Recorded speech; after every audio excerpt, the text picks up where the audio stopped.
Join the world's #1 RPG game. Download now.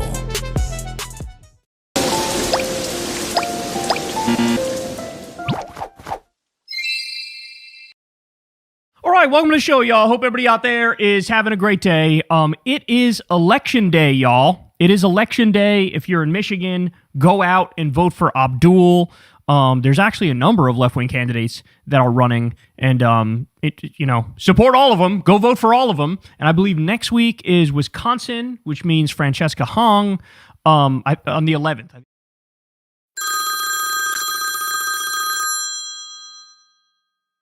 The 11th is Wisconsin, but exciting day, man. Big day, man. And we'll see what happens, but I got a little bit of nice expensive champagne that I bought. I got a nice ass cigar, a nice expensive cigar that I bought, and it might be one of those times tonight, y'all. I'll be watching as closely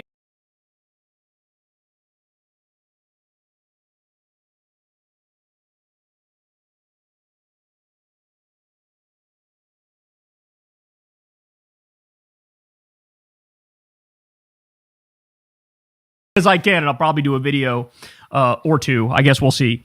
But a lot of stuff to get to today. So in a little bit, Kamala Harris has broken her silence and finally snaps at Trump and his destruction of the country. Got a lot to show there and a lot to say about that. We also have the Epstein bestie, Alan Dershowitz, is absolutely mauled and shredded by Iran's Professor Marandi. This is a video that if you haven't seen yet, you are missing out, bro. This is an incredible video, and you guys are going to love it. We'll also get to MAGA's attempted smears of Tallarico continue to backfire spectacularly. They are only making him stronger, and it's happening over and over again. And then also, Bill Maher finally has his Dave Rubin "Why I Left the Left" moment, and he is now saying he would vote for Sarah Palin over DSA, and he's smearing every left-wing candidate in the country as if they're a communist, feeding right into the Red Scare McCarthyite bullshit. So you want to talk about a massive fall from grace. This is a guy who was supporting Bernie Sanders in 2016, and now he's against every single Bernie Sanders candidate in 2026.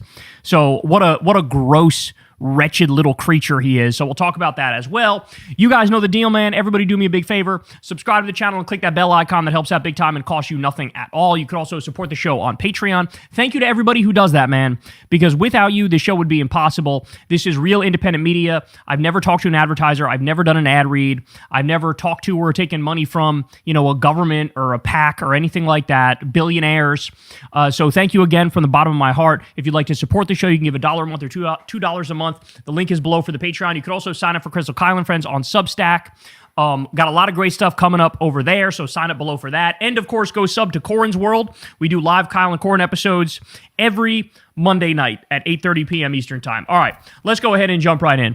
So big news dropped the other day. Take a look at this. Capital One cites anti-money laundering concerns in Trump Organization case. Capital One says Trump Organization account closures in 2021 followed review by anti-money laundering team. So let me pause to point out, at the time when this happened, I believe the way, the people around Trump tried to spin it is to pretend like this was tied to January 6th, right? That he tried to do a coup, which is what it was. It was an attempted insurrection, and that's why not only was he kicked off a bunch of social media platforms, but also they had some bank accounts frozen. Well, it turns out it actually had nothing to do with that. The bank accounts were frozen because of a routine check, which led to a bunch of red flags around potential money laundering. So here's what they say. Capital One Financial has hit back against a U.S. lawsuit over its decision to close more than 300 of the Trump Organization's bank accounts in 2021, stating that it did so after review by its anti-money laundering team. The disclosure filed on Friday marks the first time a bank has formally tied money laundering concerns to United States President Donald Trump's family business, according to Reuters. Capital One is seeking to dismiss the case, by casting doubt on claims of illegal debanking or denial of service on religious or political grounds against the Trump organization. So see, that's what I'm talking about there. They said, oh, you're denying us service on political grounds, which would be illegal. Nobody should be debanked because of their political affiliation one way or the other. If we're okay with that, then they're obviously eventually going to come after left-wing people because they all say we're extreme, even though we're not. We represent the silent majority. But they tried to pretend like it was over January 6th and their politics, when in reality it had nothing to do with that. It had to do with potential financial crimes. They say the Trump Organization and Capital One did not immediately respond to a request for comment. Capital One has never accused the Trump Organization of illegal money laundering, but Friday's filing argues that documents in plaintiffs' own allegations make clear that Capital One closed plaintiffs' accounts for anti-money laundering reasons. The closures were the result of months of analysis and a careful review by Capital One's anti-money laundering team in accordance with bank policies and regulatory guidance. Capital One gave notice in March 2021 of its plans to close more than 300 Trump-affiliated bank accounts. The Trump Organization and Eric Trump, the president's son, filed a lawsuit in March 2025 in a U.S. federal court in Florida, alleging the accounts were closed due to political reasons and Capital One's desire to benefit from the political mood after the January 6, 2021 riot, told you, by Trump supporters at the U.S. Capitol. Now, let me pause to point out, could you imagine a world in which any Democratic president, this happened to any Democratic president, sorry, we froze 300 of your business's bank accounts because of money laundering. We would literally never hear the end of it. Fox News would run segments 24/7 for about 3 months straight, getting into every nook and cranny and detail, saying that we're dealing with an absolute criminal here, saying that we're dealing with a psychopath, saying that we're dealing with a gangster. They would throw everything but the kitchen sink at the Democratic candidate or Democratic president, and they would make their life a living hell over this. Stop and think about it for real. Because we're so used to Trump's criminality that this story, you're going to hear it here, maybe a handful of other places, but you're not going to hear it all over the place. It's certainly not going to be, all throughout mainstream media. And you have to stop and ask why that is. And the answer is his criminality is so over the top and so extreme that people literally cannot keep up. They cannot keep up. So they say the court has tossed out 2 complaints in the Capital One case, but gave the plaintiffs opportunities each time to submit an amended complaint. Capital One said the latest version, filed in July, suffers from the same fundamental flaws as the prior 2 pleadings. Capital One said in Friday's filing that the case should be permanently dismissed and that the Trump Organization's allegations of political pretext were misguided. The company went on to claim that the Trump Organization's assertions of political discrimination were based on cherry-picked quotations unsupported by the full context of documents submitted to the court. The transaction patterns identified by Capital One are among types of activity flagged by federal banking guidance.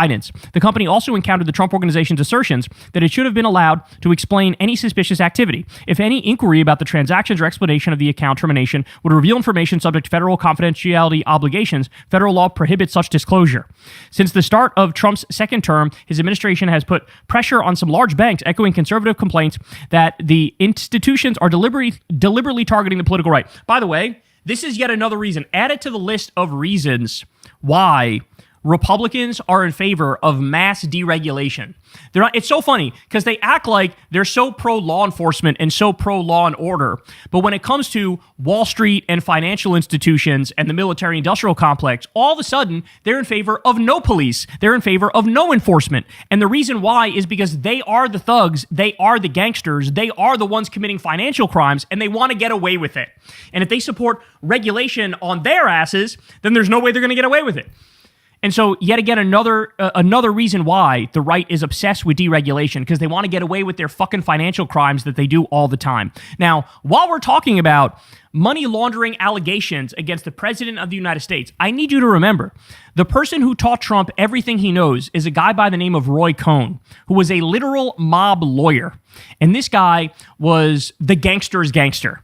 Okay, and he taught Trump a lot of what he does, like, for example, never play defense, always go on the offense. When you're accused of something, change the topic and go on the offense and make the other side have to play defense. Like, everything about Trump is shaped by this gangster named Roy Cohn. And when it comes to money laundering claims against Trump, all you have to do is go type in, as I did to Google, money laundering, Trump money laundering Russian, and the results that you get are astonishing. So there is a laundry list of allegations that go back to the fucking 1980s when it comes to Trump and money laundering. Look at this. So Trump tower condo sales in 1984, reports allege a convicted figure tied to the Russian mafia bought multiple units with cash, which investigators later scrutinized as a clean way to wash funds. So you had alleged Russian mob figures paying Trump in cash at the Trump Tower to wash their money. How about this one? Trump media loans 2021 and 2022. Federal prosecutors examined emergency loans sent to Trump Media and Technology Group originating from entities with connections to Russian American figures. Global real estate deals. Foreign buyers and shell companies utilized Trump-branded projects in places like Panama to purchase properties which watchdogs argue lack strict enough reviews. So Trump had these properties in places like Panama, and the allegation is those places were being used to launder mob money. More real estate and investigations. Anonymous buyers. High-end units in Trump properties were frequently bought through anonymous shell companies, which anti-money laundering experts view as a vulnerability for concealing dirty money. Now, by the way, I would submit to you, it is not just the Russian mob.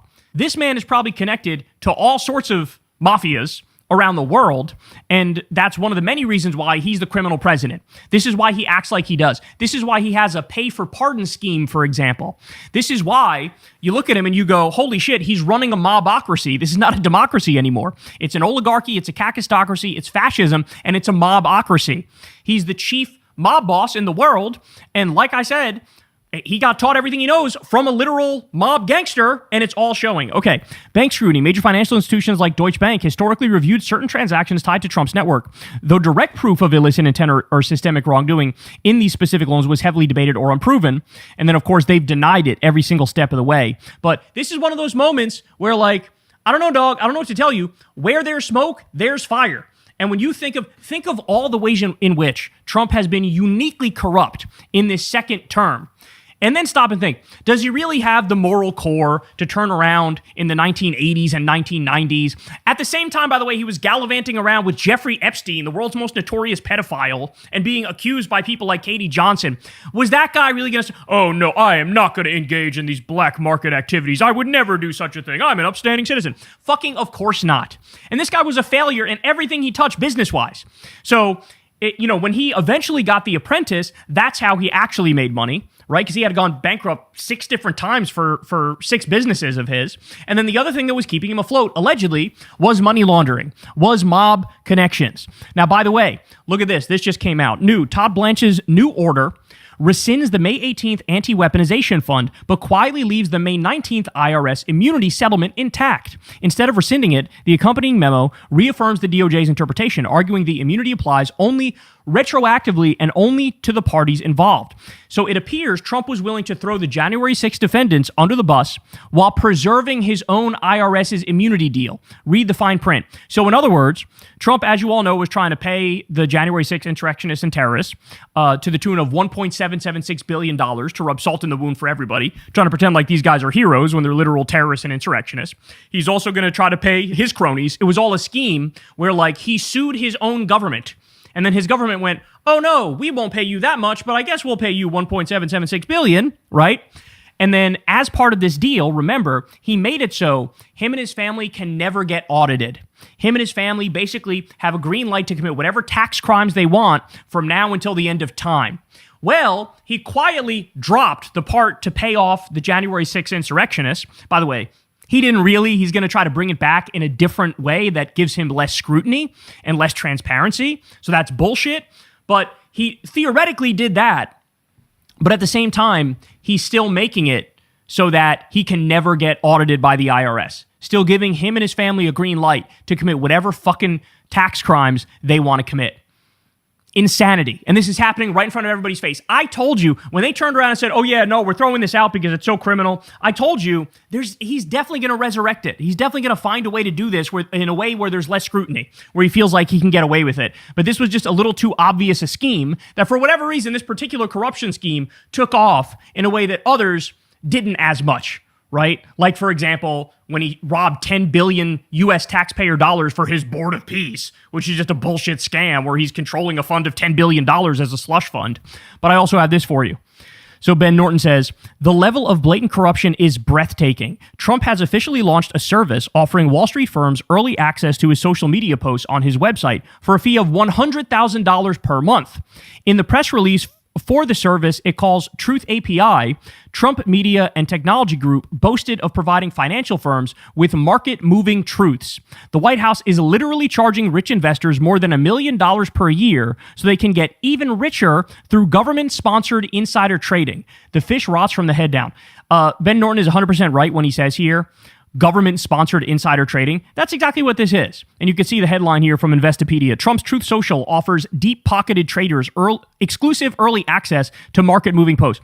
It is just, I mean, again, it literally is the type of corruption that you have to do a double take because you say, look, there's got to be something like, I'm misreading this, right? Something's got to be wrong with my interpretation of this, because if this is what it appears to be, this is like a don't pass go, get your ass straight in motherfucking prison. This is like, holy shit, you have previous corrupt presidents are rolling over in their graves right now looking at what this president is getting away with. Because it's insult to injury. It's rubbing salt in the wound, because it's also like, I don't care enough to try to hide it anymore, right? In the same way they did millions of dollars in insider trading when it came to the Iran war, actually billions. Iran says Trump and his cronies made $9 billion off insider trading around the war. They did insider trading around the trade war and the tariffs, right? You had the fucking crypto shit coins, the meme coins that Trump robbed his own supporters, and Melania also robbed the MAGA supporters. You have Trump pardoning a guy who laundered money for Al-Qaeda because that guy bought his World Liberty tokens for his shitty World Liberty financial site. Okay, you also have Eric and Don Jr. creating a Bitcoin mining operation and a literal pay-to-play corruption club called the Executive Branch Club, where you pay $500,000 to get special perks. You have the Trump projects in Dubai, the golf course in Qatar, the $400 million plane from Qatar. You have Trump shitty kids being part of a company called Vulcan Earth or Vulcan Elements, and they just robbed the U.S. government $620 million taxpayer dollars in order to give it to Don Jr. so he can profit off that shit, okay, from the Office of Strategic Capital. That's where they took the money from. You have, do I need to continue? $2 billion to Jared Kushner from Saudi Arabia, and obviously he's doing favors for them, like leaking them classified information. You have Trump making $3.4 billion off the presidency, $1.8 billion this term alone. I mean, they are spitting in our face at this point. That's what they're doing. And what else would you expect from a... Overpaying for car insurance? Elephant Insurance may be able to help. Customers who switched saved $829 on average. Our excellent Trustpilot score speaks volumes about our customer satisfaction. Visit elephant.com to see your savings.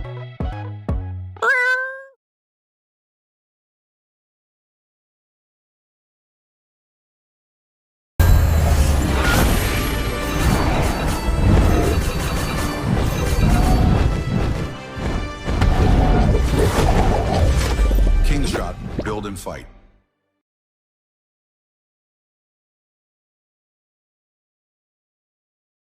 Family, and from a man that did tax fraud and insurance fraud and business fraud, and he was found civilly liable for that. What would you expect from a guy who stiffed his workers for his hotels and his casinos? God forbid you were a plumber or an electrician that worked on a Trump property. He tried to stiff your ass.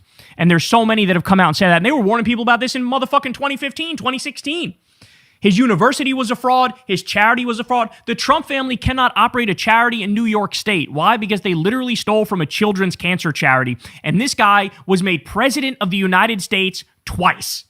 Like, you have got to be kidding me. And this is what we're dealing with, bro. This is what we're dealing with.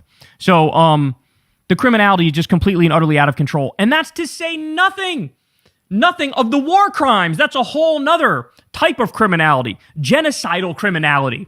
That, absolutely shocks the conscience. And then finally, remember how we talked the other week about how Trump greenlit the increased use of glyphosate. Now, glyphosate should just be banned. In many places it is banned. In many European places it's banned, for example, because there's evidence to indicate glyphosate causes cancer, right? It's a pesticide that causes cancer, or an herbicide, I don't know which one, but it causes cancer, right? And RFK Jr. in the past, he fucking crusaded against this thing. It's one of the rare issues where RFK Jr. was actually correct, okay? But Trump comes along, And he says, no, fuck it. We're going to keep it legal, but also increase the usage of it, which is putting all of our lives at risk because we all eat from the same food system here. Now it's going to be doused with cancer-causing shit, right? Well, guess what? You want to talk about criminality? So Trump, in the White House, casually just shouts out the company that makes fucking glyphosate. Look at this. We've seen him do this before with Dell Computers, with Micron, with other companies. He's doing it because he just bought a bunch of stock in the company, wants the stock to increase. This will make the stock increase. So he's going to profit millions of dollars from doing this, from pushing this cancer-causing horse shit. Listen to this. It's about 700 acres of parks. We're all going to have brand new, the best grass you can get. Scott's. You know Scott's? Scott's Miracle Grow. They're doing it. They do great grass. What can I tell you? I got to give them a plug because they did the White House for free. Sir, a friend of mine, a guy that he's terrific. We'd like to give you new grass at the White House. I said, I'll take it. How much? He said, free. I'll take it. This was the deal. We'll do his grass for free. He'll shout us out. He'll also invest in the company, make a shitload of money on the back end. And it's all the company. Bro. Scott's Miracle-Gro distributes Roundup, a product that failed to disclose cancer risks with the main chemical glyphosate. Trump also recently signed an executive order to boost domestic production of glyphosate. They are so corrupt and so evil. He is now insider trading and profiting millions of dollars off of shoving a product on you that's going to give us cancer at a younger age and lead to the average age of death in this country, dropping more and more. This man belongs in prison for the rest of his fucking life, and anybody being honest will tell you that. Hey y'all, do me a favor and like and subscribe. It helps out big time in the algorithm. Click the bell as well for notifications when videos drop, and watch that video on screen right now. You know you want to. Fence upgrade. No more fish over the edge. Perfect. The blocks stay put, so the hammers clear everything. Whiteout Survival. Play free now.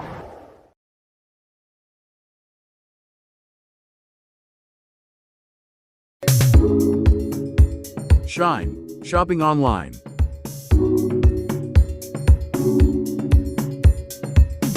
Try it now.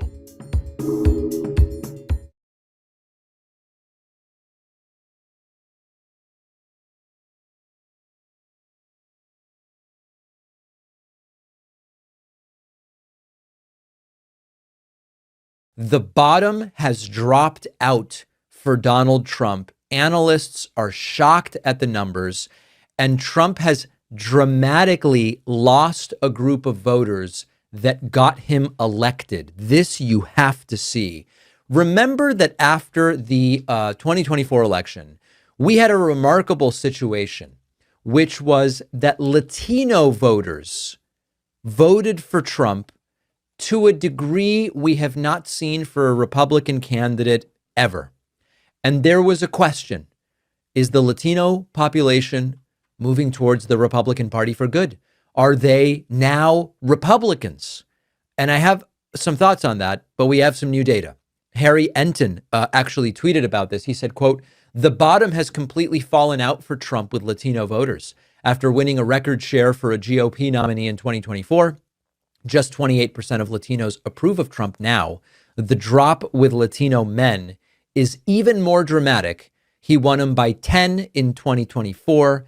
His net approval is now minus 41 points. Let's listen to this report. Here, where are we now? What a different world. Oy vey if I'm the president of the United States, because just take a look here. Okay, Latino voters on Trump. He won a record share for a Republican presidential nominee, 46% of that vote, going all the way back since we had the advent of exit polls back in 1972. And look at where he is today. His job approval rating in an average of CNN polls this year, 28%. That is an 18-point drop. The bottom has completely fallen out when it comes to Donald Trump and Latino voters. He won record numbers of them back in 2024, and they have abandoned him with the utmost just dislike of what he is doing so far. Just 28%, a drop of 18 points. Now, among Latinos, it was Latino men who were driving this movement toward him in 2024. Where are they now? Yeah, you think that this movement is a lot? What about Latino men? Oh, my goodness gracious. Okay, Latino male voters. In the 2024 election versus Kamala Harris, look at this. Trump won him by 10 points. Look at the net approval rating now, minus 41 points. That is a movement of 51 points, a shift away from the president of the United States. Latino male voters supercharged that record performance that Donald Trump had with Latino voters, and they, like Latino women, Latinas, are moving against the president of the United States. All right, you get the point. Latino men, Latino women, everybody's moving against Trump after record numbers with Latino voters, especially Latino men in 2024. There were a lot of pundits in 2024 who were convinced this is permanent and this is an ideological conversion. Latino men in particular have become more right-wing and now they are voting for Republicans. That was never true. And I suspected this at the time because of the conversations I was having with Latino voters. As many of you know, I'm a Hispanic immigrant from Argentina to the United States. I'm constantly in touch with voters, many voters who vote and primarily are engaging with Spanish language content, interestingly enough, rather than English language content. And it seemed extraordinarily narrow and personal, personality driven rather than ideologically driven. In legacy and corporate media, you often hear them talk about Latino voters as if they have shifted ideologically and are a single unified bloc. The reality seems to be that there was a group of Latino voters, particularly Latino men, who did not feel that the 4 years of Biden were particularly good for them.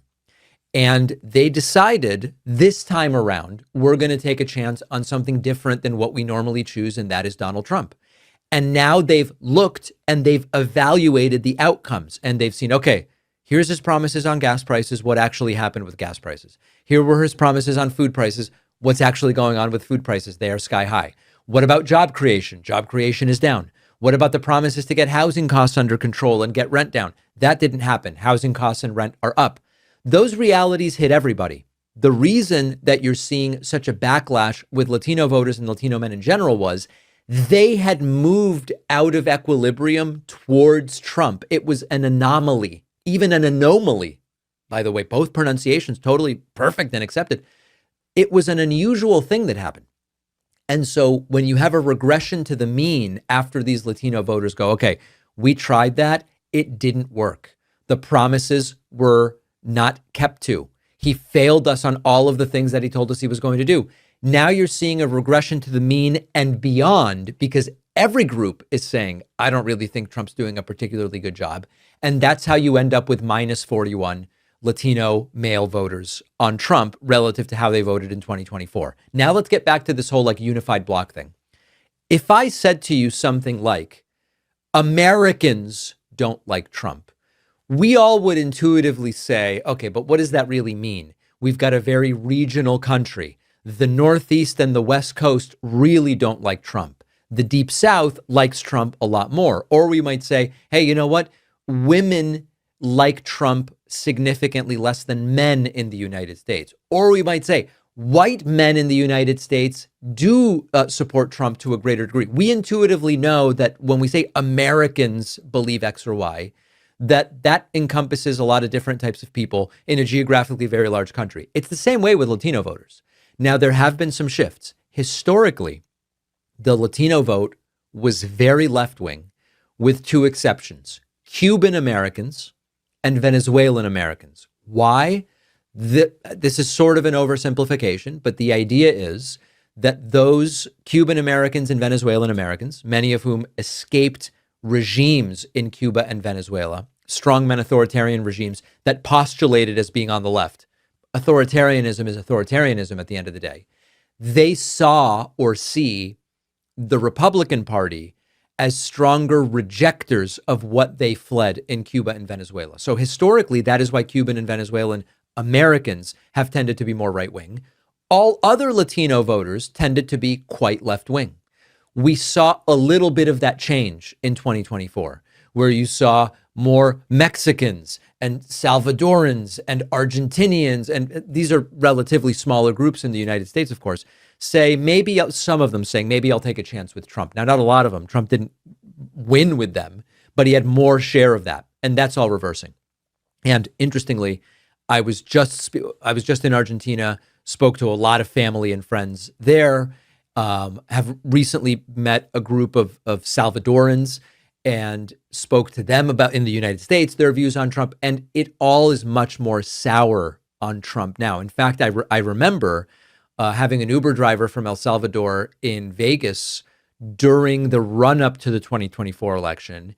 And he was into Trump. And he said, no, I like what Trump is offering. I'm sick of these Democrats and all this stuff. So we're seeing a reversal in general, but it's important to remember that these are also discrete groups. Now, Trump has a movement that screws so many people that it's the type of movement that needs to expand who they can market their grievances to, because you make promises to one group and you fail on those promises. So you start to hemorrhage that group. You've got to find someone new.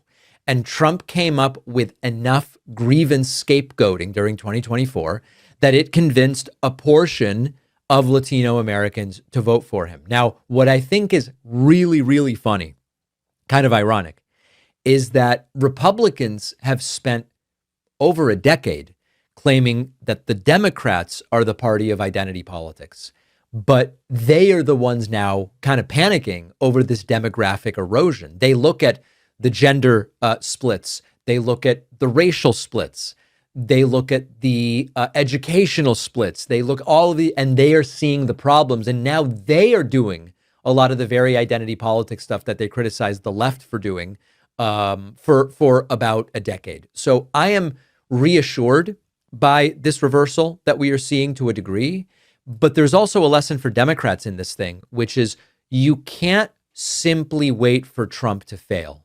If voters come back after this, if Latino voters come back to Democrats, but still feel economically abandoned, which is what got them to say, let's try Trump to begin with, they are going to just repeat the cycle again. And then it'll be 2028 or whenever, and they'll go, maybe we try J.D. Vance. I don't know. I don't feel like the Democratic Party is necessarily giving me what I want. So there's a broader story here. That story is modern political loyalty isn't nearly as strong as some people might think. It is very unstable. Voters are more movable the more economic anxiety there is. That's what, men and women's sports, as I've said many times, is not likely to make people switch or consider switching party lines to a significant degree. But if you feel that one party is either screwing you economically or doesn't care about you economically, that is going to make you curious about trying the other party. Trump's coalition was always a contradictory coalition, anti-war voters who vote for a guy that clearly supports escalations, and then he does the escalations, and then they're like, well, this escalation, I guess, is good. Or working class voters saying, I want Trump's tariffs, even though they're going to screw my small business and make everything more expensive. We've always had those contradictions. The Latino voters said, let's try it, and then it failed miserably, and now they are very quickly coming back. The question is, can Democrats actually keep them now? Thanks for watching. Check out another one of our videos and make sure to subscribe so YouTube keeps our content in your feed. And if you prefer audio, subscribe to the podcast on Spotify or Apple. If you walk in the Spirit, you will be too busy growing fruit to fulfill the desires of the flesh. The Holy Spirit of God can give you a disciplined life if you will yield yourself to Him and say, Lord Jesus, I'm not into this myself, but this is what I want more than anything else. And now, here is Dr. Jeremiah with his message. The fruit of the Spirit. But the fruit of the Spirit is love, joy, peace, long-suffering, kindness, goodness, faithfulness, gentleness, self-control. Against such there is no law. Don't miss the context of this powerful passage, because right before this, you have another list that isn't attractive at all. Galatians 5:19 through 21 says, now the works of the flesh are evident, which are adultery, fornication, uncleanness, licentiousness, idolatry, sorcery, hatred, contention. A red alert for MAGA in November as Donald Trump is minus 54 in 18 months. That is not a glitch. I'm not glitching. That is not a typo. Donald Trump has a massive political problem. And it's a group, by the way, that doesn't get a lot of attention paid to it. It's people who didn't vote in 2024. Now, let me build up the case for you here. CNN's Harry Enton highlighted this disastrous number for Trump. Trump used to be +4 among people who didn't vote in 2024, and now he's -50. So +4, -50, divide by 0, sine, cosine, tangent, raised to the 7th power. That's -54 in 18 months. And let's hear the explanation from Harry Enton. Ones that are changing, that are moving, that are different than the last election. You know, you mentioned the Republican base in your intro, and then obviously there's the Democratic opposition.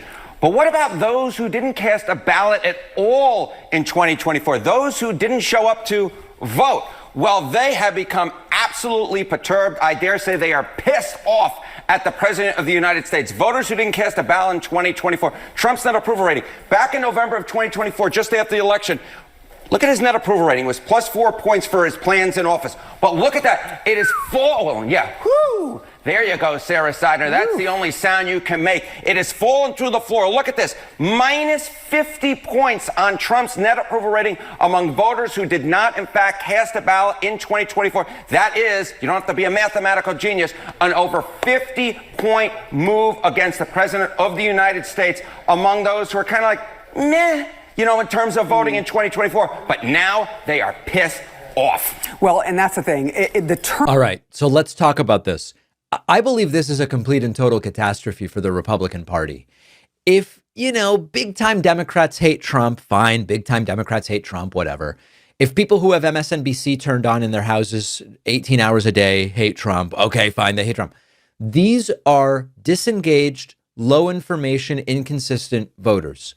When that group strongly turns against you from the little they are paying attention to, it usually means that something very deep is happening underneath the surface. And what Harry Enton's point is that this is about the economy. This is where Trump world kind of keeps misunderstanding the political movement, arguably in a similar way than how Biden understood it during his presidency. You can flood social media with AI images of you looking like Jesus, which Donald Trump has done.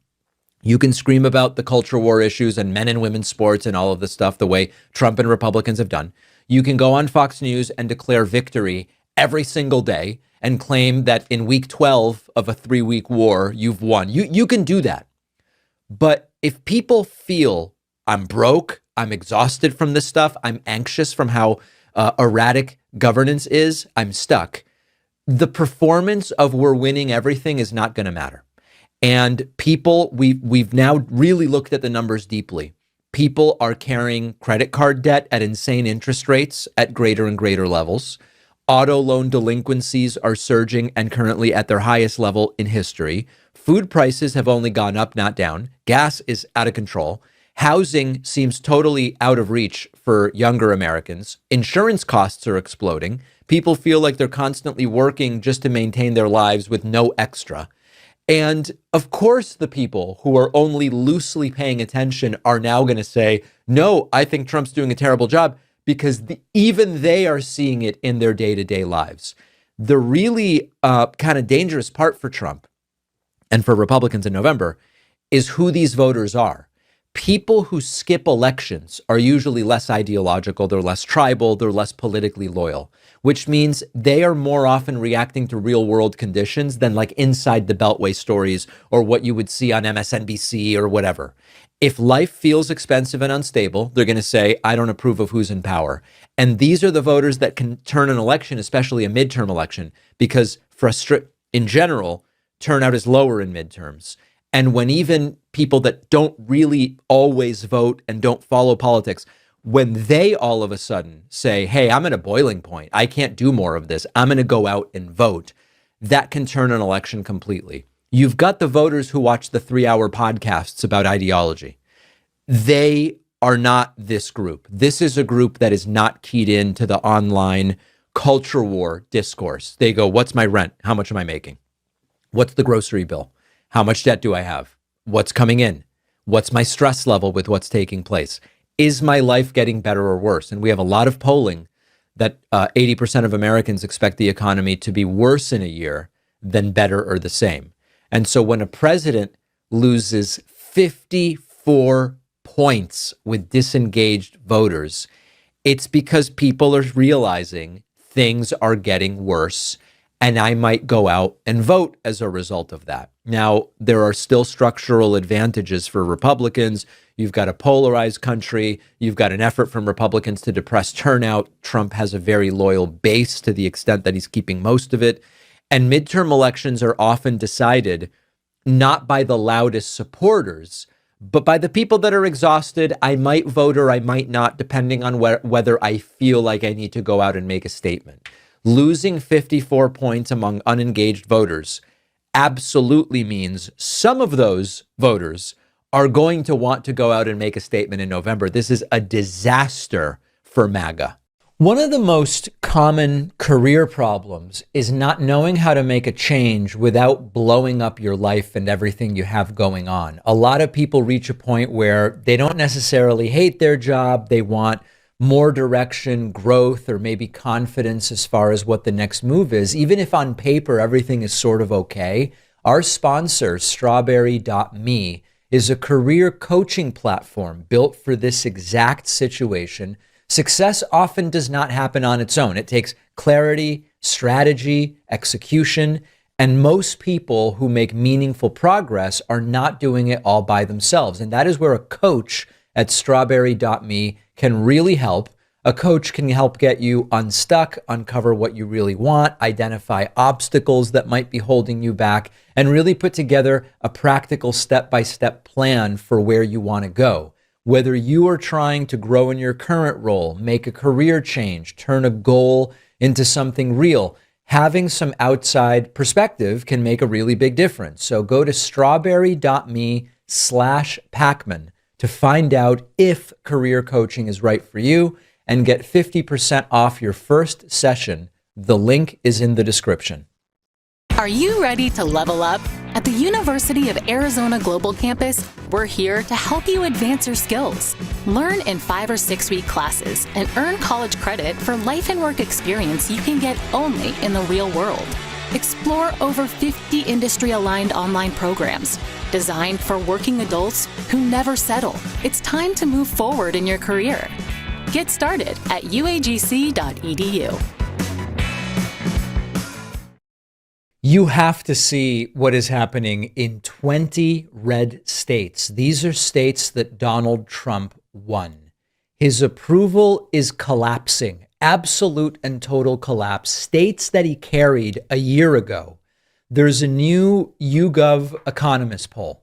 Trump is now underwater, meaning more people disapprove than approve of the job he's doing, in 20 states that he won in 2024.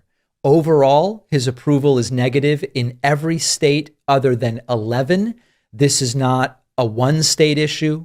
This is not a regional decline. This is a broad national collapse. Now, just as an example, the biggest crash is in Oklahoma. In January, Trump was plus 27 in Oklahoma, meaning 27% of the population 27% more of the population approved rather than disapproved. That is reversed by 34 points. Trump is now -7 in Oklahoma, a 34-point swing. And that's one of the most reliably Republican states in the country. That is a shift so large that it is almost unprecedented for sitting presidents in states typically aligned with their party. Now, we want to really delve into the political implications. What does this mean in terms of, are Republicans going to lose the House in 2026, for example? The important thing is that this is not only in Oklahoma. Trump's approval is down in every state other than Idaho. Idaho seems fine with what Donald Trump is doing. But it's the economy dragging him down, the shutdown disruption, the Epstein document backlash. Issues just keep coming up again and again and again. We look at the national trend. It's pretty similar. Nate Silver said Trump's disapproval is now higher than at this point in his first term. And then here's a report from CNN's Harry Enton about this. I think it's pretty clear, at least from a political angle, that Democrats won the shutdown. Why do I say that? Well, first, let's take a look at Donald Trump's net approval rating. It's way down from where it was pre-shutdown, right? Pre-shutdown, his net approval rating was at minus 10 points. Now it's at minus 15 points, the lowest his net approval rating has been during his entire second term in office. So the shutdown, it might have initially been helping Donald Trump out a little bit, or at least his ratings weren't falling, but now his ratings have sunk to a term too low. What about Democrats? Is there a way to measure how they may have fared? Yeah, okay. So, a lot of times we look at, okay, what's congressional Democrats' approval rating? I think that's the wrong way to look at it, because what Democrats want is they want to get back into power. And the way they're going to get back into power is by winning the 2026 midterm elections. Unless, of course, there are so many House Republicans who resign over the course of the next year, although that's not likely to happen. But take a look at the generic congressional ballot. Pre-shutdown, they were ahead by 3 points. Where are they now? They're ahead by 5 points. All right, so a 2-point gain for Democrats, but the big thing here is the collapse in Trump's approval. There's a Fox News poll, by the way, which found that 76% of the country, Fox News poll, and by the way, Fox polling is pretty good. I know sometimes people hear, oh, Fox News. Fox polling is sort of a separate arm from, hearing Laura Ingraham with her insane rants. Fox polling found 76% of voters say the economy is not doing well. This is far worse than at the end of Biden's presidency. And by the way, that makes sense. The economy is objectively worse today than it was at the end of Joe Biden's presidency. And the polls suggest that it's inflation, tariffs, and uncertainty that are dragging down perceptions of the economy. Now, there is one other picture here that I think is worth noting. Among Republican voters, Trump's approval is still high. Now, you don't go from plus 27 to minus 7 in Oklahoma with only Democrats and independents saying, I don't like what you're doing. His approval has declined among Republicans, but it's still quite high. And I saw a comment online about this, which is that it's perfectly fine for some Republicans to go, I don't like what he's doing. I don't think the economy is doing well.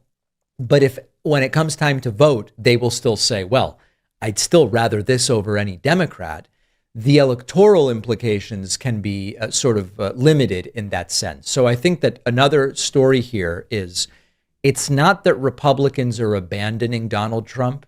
It's that some of these broader coalitions that you need for stable approval, you need moderates, you need independents, you need certain demographics that move towards Trump in 24, they're drifting away. I saw another poll, although I don't have it handy, and I should. There was another poll about how after garnering record high Latino support for a Republican in 2024, the vast majority of those Latino voters have moved away from Donald Trump, which makes sense, by the way. I don't know why they voted for Trump in the first place. As a Latino American myself, I can tell you there was nothing Trump was offering that was appealing to me. Now, when we think about the effect of this on 2026, the margin for Republicans holding the House is very, very narrow. They have like a 5-seat margin right now. When a president's approval declines sharply in states they won just a year ago, midterm outcomes historically become a lot harder to predict.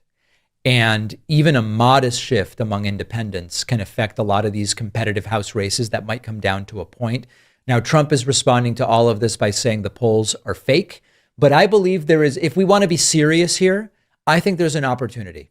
I don't know that Democrats and Republicans on average are going to agree, for example, on the issue of abortion or necessarily on what can be done or should be done with taxes.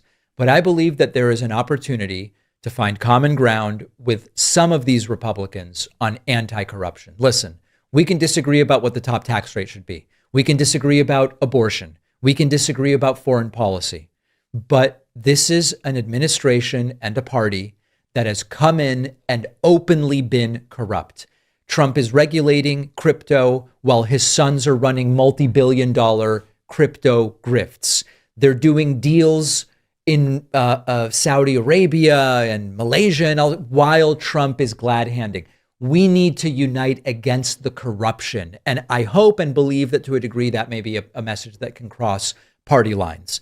with the midterms coming up in just 11 months, we're going to follow closely and see what the effect will be there. Thanks for watching. Check out another one of our videos and make sure to subscribe so YouTube keeps our content in your feed. And if you prefer audio, subscribe to the podcast on Spotify or Apple. Well, I think it is now relatively obvious that Senator Mitch McConnell is never coming back to the United States Senate. Now, of course, his name might stay attached to the seat until January. Formally or strictly speaking, he will be one of the two senators from Kentucky. His staff may keep putting out written statements supposedly dictated by Mitch McConnell or whatever. We may even get another carefully staged picture. But in every meaningful sense, like in the sense of, is he going to be acting as senator in his capacity to represent the Kentucky people? Of course not. Mitch McConnell's Senate career appears to be completely over. The very widely discussed August 3rd special election deadline has passed yesterday. It's now August 4th. And that was supposedly the final practical opportunity for him to resign, to declare the seat vacant, and to organize a special election, which might happen alongside the November election, maybe before.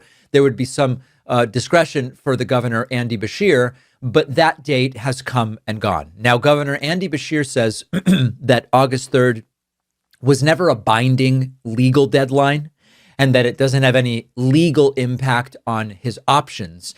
And in a sense, that's true. Before August 3rd and earlier, he cannot declare a special election. August 4th and later, he must declare a special election, but the law doesn't say when the special election must be. In any case, that's come and gone. Now, here's one really interesting thing. There is an argument to be made, and more Democrats are making it, that even though in Kentucky, you hear this thing, Kentucky changed the law.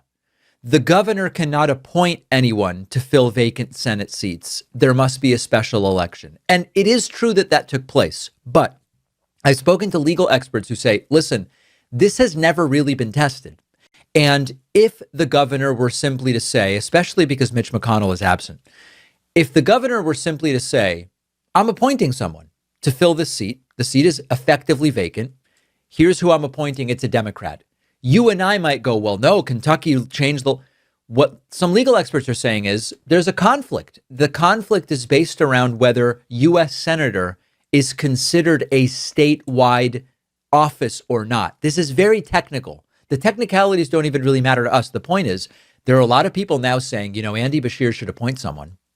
Let the courts fight it out.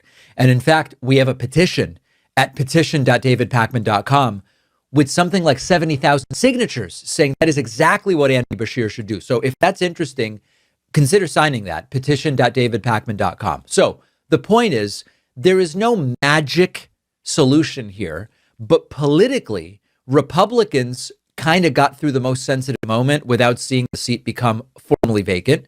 McConnell is completely absent. He's not been seen or heard from in terms of publicly speaking since he was hospitalized in mid-June after he supposedly fell, briefly lost consciousness, at some point developed mild pneumonia, and he's been in rehab and he's not medically cleared to go back to the Senate. He has missed dozens of Senate votes. Now, as a reminder, his office released 2 pictures, no video, no audio, no interview, no direct demonstration that he is even cognitively capable of performing the job. The first picture showed Mitch McConnell appearing to hold that day's newspaper, sort of like when a hostage has to prove when a picture is taken, they have him hold a newspaper. And so he did that, sitting alongside his wife, Elaine Chao.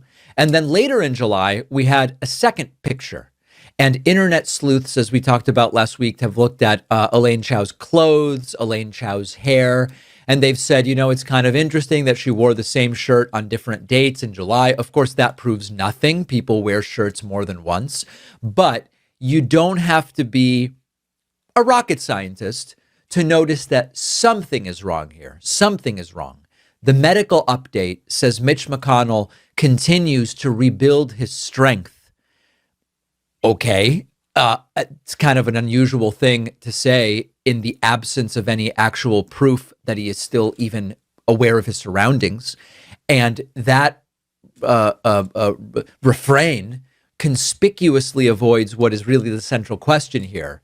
Can Mitch McConnell currently speak? Does Mitch McConnell have the cognitive capacity to reason right now?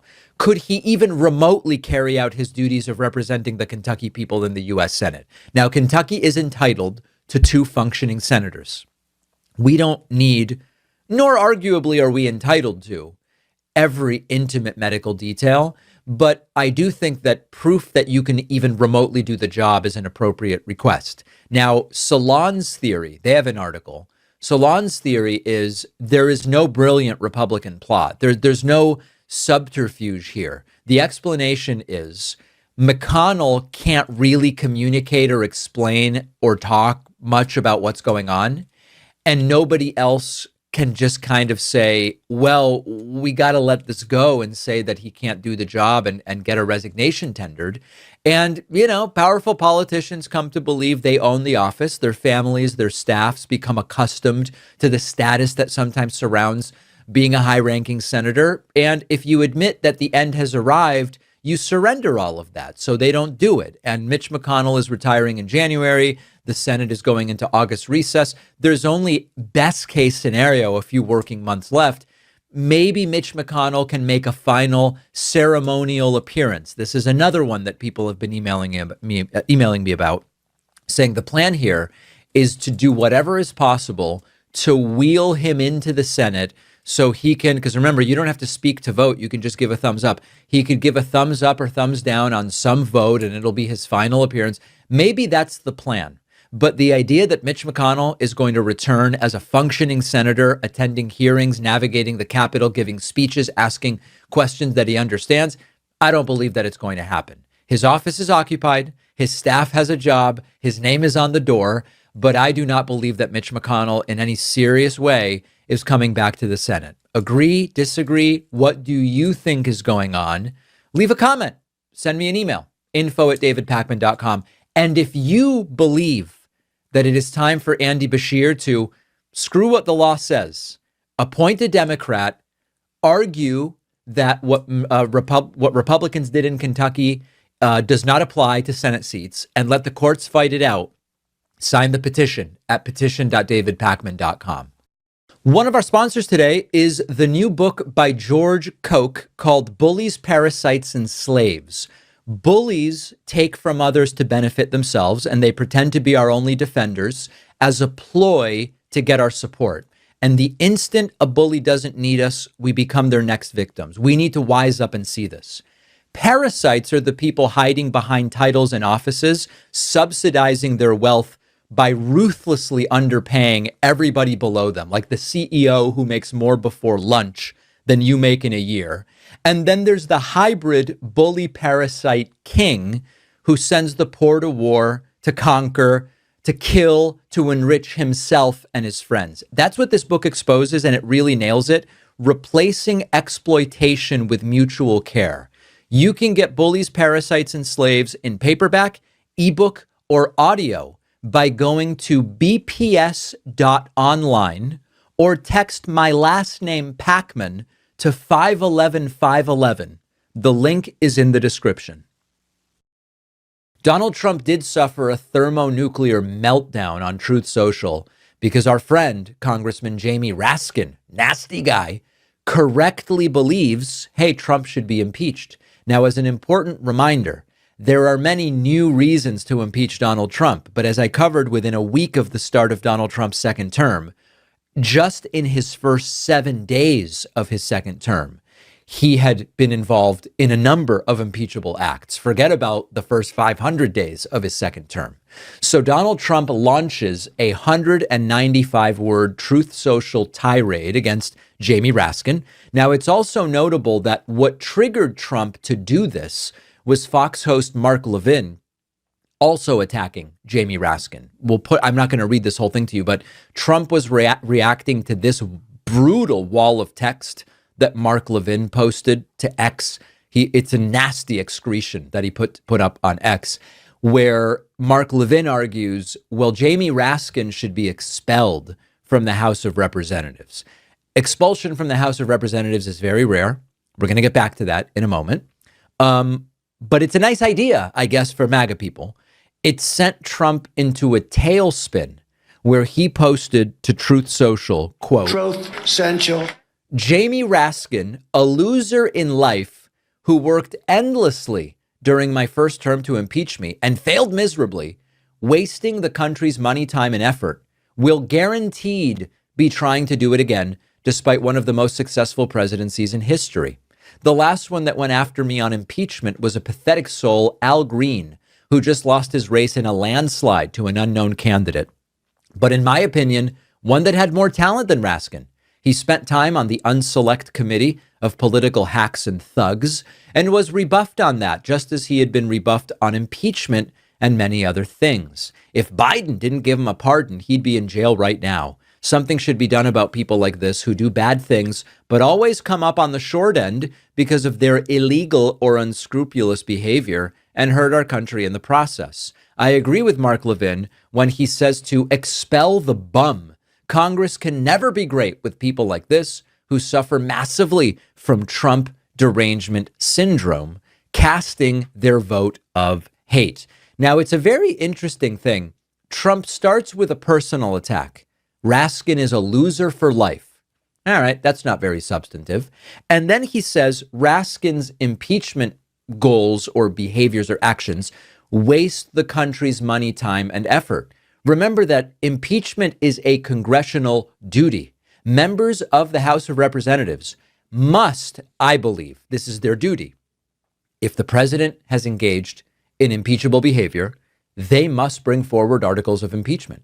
Meanwhile, if you want to talk about wasting money, Trump is wasting the country's money on a UFC fight at the White House, a ballroom, the war in Iran, and I could go on and on and on. Jamie Raskin appeared on Chris Hayes' MS Now show last night. And here's what he had to say about the entire thing. I have to ask you about this because the president is rage posting about you specifically. He's just got a new post up in which it's too long for me to read and honestly too boring. But he calls you a loser in life and he's mad that you wanted to impeach him and he's endorsing some cockamamie Mark Levin scheme to expel you from Congress because you want to impeach him and says expel the bum and that you have Trump derangement syndrome. Do you want to respond to that? Excuse me just 1 second. If you're a regular viewer and somehow still haven't subscribed, maybe today's the day. We're getting really close to 4 million subscribers. I would love for you to be one of the 4 million. Back to the clip. Well, he obviously is having nightmare flashbacks about impeachment. And I'd like to tell the president, since he apparently is listening to me this week, there's a very easy way to not get impeached. Stop committing impeachable offenses. Stop committing high crimes and misdemeanors. Don't go to war and usurp the powers of Congress to declare war. That's up to us. Don't spend money in a way different from how Congress has appropriated money. Don't impose illegal taxes and tariffs on the American people without congressional consent. That's up to us. So the president needs a basic constitutional primer. There are a lot of lawyers around him, but he should find one who actually understands what the Constitution. One of the it's such a funny thing. If you want to stop getting impeached, consider no longer doing impeachable things. That is the best possible way. Now, as far as this whole let's expel Jamie Raskin from the House of Representatives thing, aside from there's no reason to do it, which is, it should be like full stop right there. Expulsions from Congress are really rare. And the idea that Trump thinks it might happen reflects his total and complete disconnect from reality.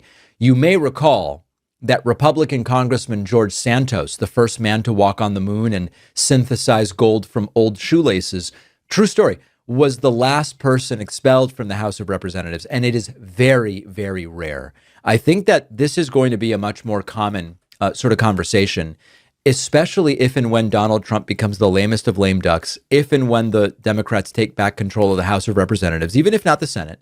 Donald Trump's ability to get any legislation done is dead. Now, you might say, well, Trump doesn't care about getting legislation done. He'll just do executive order. He'll ignore Congress. He won't go and try to get a authorization for military force. If he wants to do a war, he just starts a war. And to a great extent, that's true.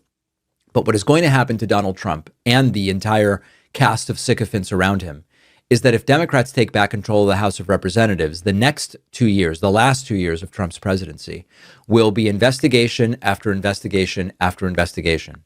And if subpoenas go out to members of the Trump administration and they ignore them, they are going to potentially be held criminally liable for ignoring those congressional subpoenas. That is a crime. It's not always prosecuted, but at least in theory, they are going to have to deal with that.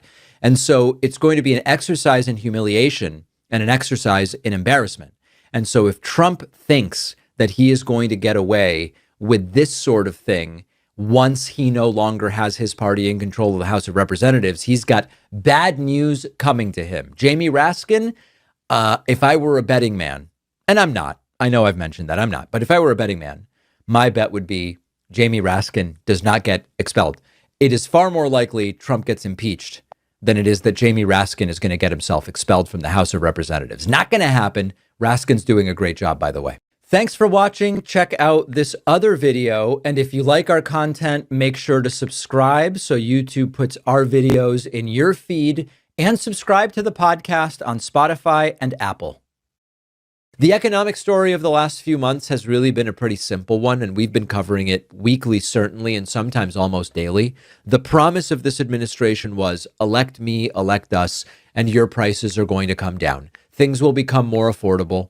Inflation during the Biden presidency was Biden's fault, even though it was high everywhere during COVID and then came down very quickly under Joe Biden. It was all Biden's fault, and now I'm going to fix it. Couple problems with that. Trump said he had the solution, but the solutions don't put negative pressure on prices. Solutions like blanket tariffs, solutions like an optional war with Iran, that all generates inflation. And now, indeed, inflation is moving in the wrong direction. I came to you yesterday with tears in my eyes, on my knees, and I said, audience, I'm so sorry, but inflation has reached a 3+ year high of 4.2%. And excluding the COVID spike, inflation is higher than it has been in more than 10 years. Now, just as a reminder, when Trump took office for the second time, inflation was 3%. What Biden handed Trump was 3%. We're now at 4.2%. What is interesting, yesterday we talked about the number. How did we get to that number? What are the forces that have been acting on that inflation number? And what are the potential political implications? Cool. Today, I want to look at who's talking about it and how.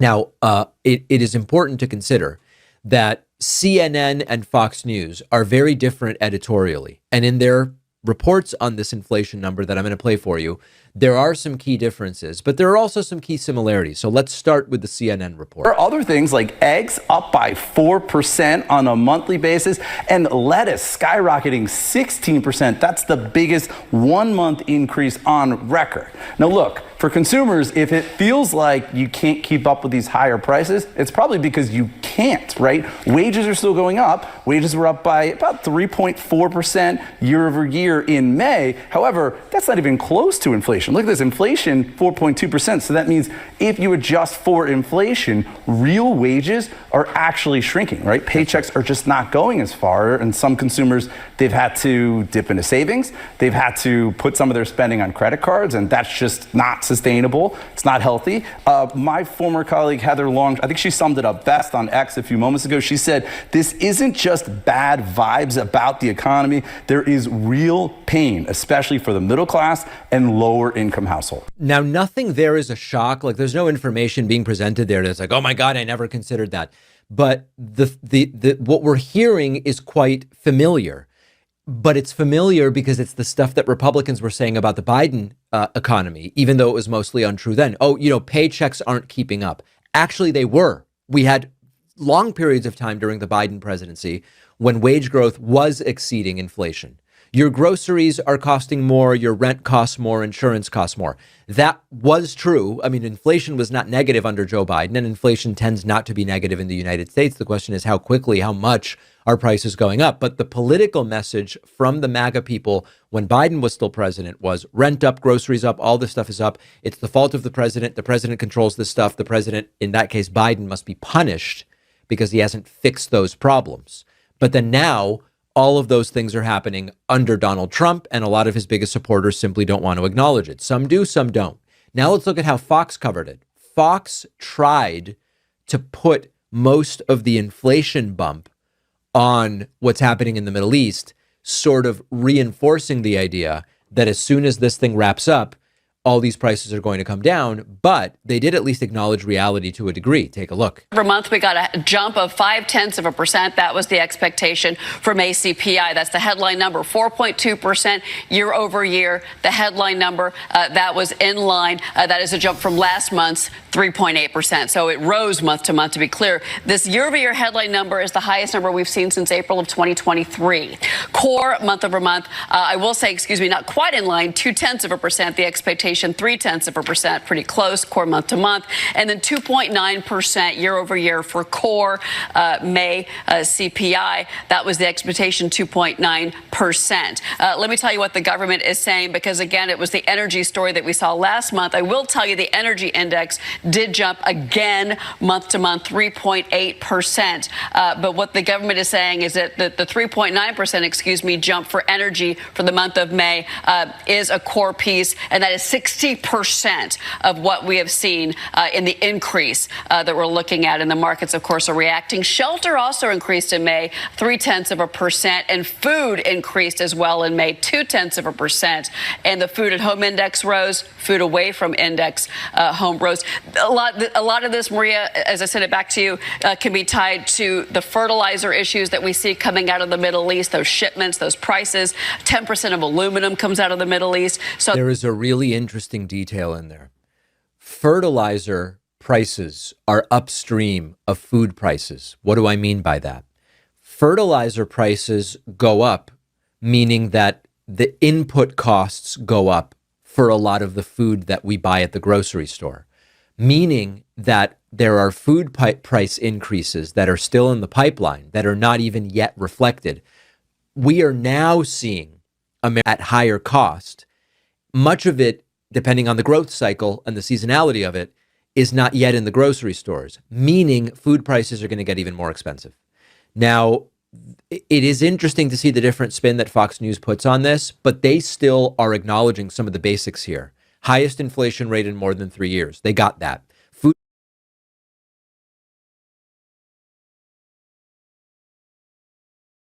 prices are up, not down under Donald Trump. They got that. These are the kinds of headlines that used to dominate conservative media when Biden was president. But now they are sort of tucked under the rug, but they're still true. They're still mentioning them. Middle East shipping problems is also interesting because they present it as if that happened. But what we really should be saying is it's only happening because of Trump's optional war with Iran. It didn't have to be this way. Interestingly, under Biden, Fox News and right-wing media presented relatively low inflation as the fault of the president, even though Biden didn't take any of the steps like Trump has that tend to spike gas and oil prices, etc. Gas prices went up. We were told it's Biden's fault. Groceries up. We were told it's Biden's fault. Eggs up. We were told it was Biden's fault. But Biden policy really didn't accelerate price increases in those areas. We now have inflation rising under Donald Trump. And all of a sudden, they don't want to go, a lot of this is his tariffs and his Iran war. They go, well, there's shipping routes that are disrupted and fertilizer costs and regional conflicts, shipping issues are coming up from the Middle East.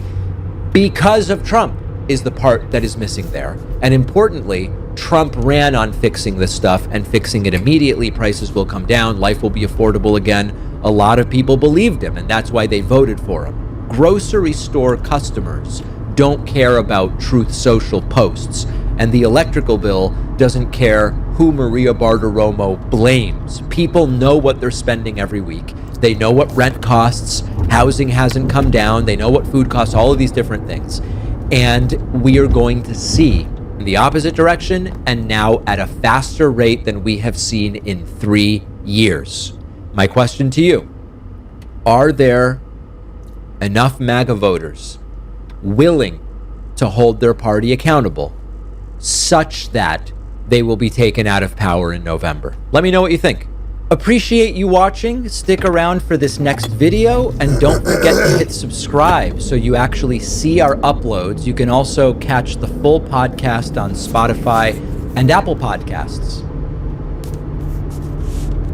Have you ever seen the record set for lies per second? I think I have it. I think I have a video of it for you, and this is really remarkable stuff. We know because we exist in the world that things are pretty expensive in the United States right now. We were promised that energy would get cheaper, it's gotten more expensive. We were promised that groceries would get cheaper, they've gotten more expensive. We were promised that housing would get cheaper, it's gotten more expensive. You get the idea. Maria Bartiromo on Fox News interviewed Donald Trump's economic advisor, Kevin Hassett. And one of the fascinating things that Hassett was able to do, and we'll get to the record-setting lies per second in a moment, is he found a way to acknowledge prices are high, but still to blame